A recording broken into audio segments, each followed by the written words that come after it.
లూకాసు వార్త 4వ అధ్యాయం, లూక్స్ గాస్పెల్ చాప్టర్ 4. యేసు పరిశుద్ధాత్మ పూర్ణుడై యోర్దాను నది నుండి తిరిగి వచ్చి 40 దినములు ఆత్మ చేత అరణ్యములో నడిపింపబడి అపవాది చేత శోధింపబడుచుండెను. ఆ దినములలో ఆయన ఏమీయూ తినలేదు. అవి తీరిన తరువాత ఆయన ఆకలిగొనగా అపవాది, నీవు దేవుని కుమారుడవైతే రొట్టె అగునట్లుగా ఈ రాతితో చెప్పమని ఆయనతో చెప్పెను.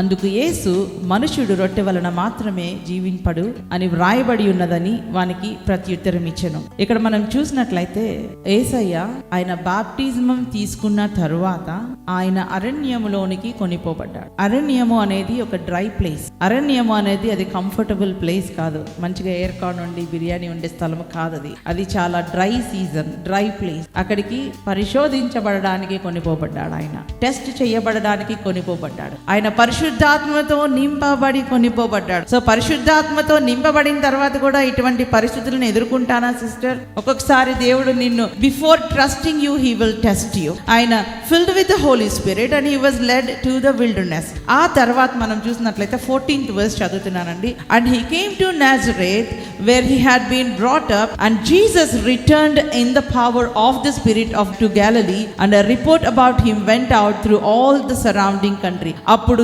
యేసు ఆత్మ బలముతో గలిలయకు తిరిగి వెళ్ళెను. హల్లెలూయా. ఐ డోంట్ నో మీరు ఏ సమస్యతో వచ్చారేమో నాకు తెలియదు, కానీ మీ కుటుంబాలకు, మీ కాలేజెస్కు, మీ యొక్క ఆఫీసెస్కు, మీ బిజినెస్కు ఇక్కడ నుంచి ఆత్మ బలంతో తిరిగి వెళ్ళుదురుగాక.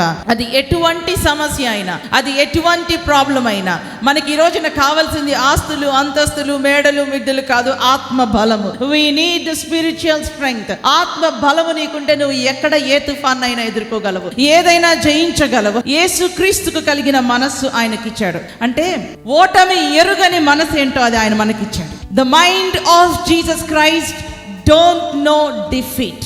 The mind of Jesus Christ, యేసు క్రీస్తుకి కలిగిన మనసు ఏంటో తెలుసా? ఓటమి అంటే తెలియని మనస్సు. యేసు క్రీస్తుకి కలిగిన మనస్సు అంటే ఏంటో తెలుసా? He never knew defeat. సిలువ కూడా ఓటమి కాదండి, అది గెలుపు. సిలువ ఓటమి అని తెలియని వాళ్ళు అనుకుంటారు. సిలువ ఒక గెలుపు. అది నిన్ను నన్ను గెలిపించాడు ఆయన.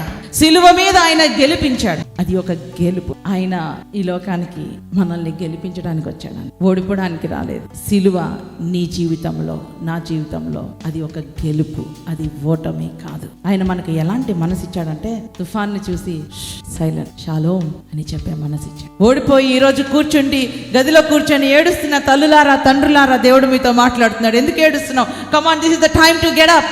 This is the time to rise. This is the time to fight back. This is the time. దయాన్ని, సైతాన్ని ఏడిపించడానికి మనం ఉన్నాం, ఏడుస్తా కూర్చోడానికి కదా. ఈరోజు నిన్ను బాధ పెట్టి దుఃఖ పెట్టేది ఏదైనా ఉందా, దేవుడు దాన్ని మరలా తిరగరాస్తున్నాడు. God is rewriting your story. God is reversing every attack. ధైర్యంగా చెప్పగలను. God is reversing every attack over your family in the name of Jesus Christ.